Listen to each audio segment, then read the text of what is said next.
দুইটা মেয়ে পাশে চুপ করে বসে আছে। উনি বুঝতে পারলেন মেয়েগুলো এই ইয়াং ছেলেদের সাথে ধাক্কাধাক্কি করে টিকতে পারবে না। উনি এগিয়ে গেলেন, বললেন তোমরা পানি খাওয়াবা ওটদেরকে? হ্যাঁ খাওয়াবো, আসো। উনি ওটগুলো নিয়ে সবাইকে সরিয়ে পানি খাইয়ে দিলেন, মেয়েরা চলে গেল। এবার বাবার কাছে যেয়ে বললো, বাবা এমন এক ছেলের সন্ধান পাইছি, ছেলেটা খুব ভালো, আমাদের চেহারার দিকে তাকায় না, মাটির দিকে তাকিয়ে কথা বলে। আজকে এই লোক না থাকলে আমরা আমাদের ওটগুলোকে পানি খাওয়াতে পারতাম না। আমাদের তো রাখাল লাগবে, আমাদের দেখভাল করার জন্য তো একজন সুপারভাইজার দরকার। এই ছেলেকে আপনি কাজে রেখে দেন। বাবা বললো যাও নিয়ে আস।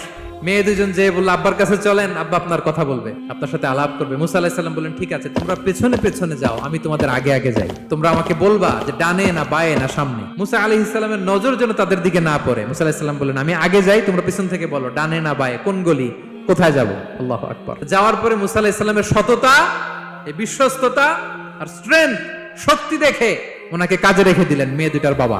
সুবহানাল্লাহ বলেন। আর বললেন এত বছর কাজ করবা, পারিশ্রমিক হচ্ছে কাজ যখন শেষ আমার এক মেয়েরে তোমার কাছে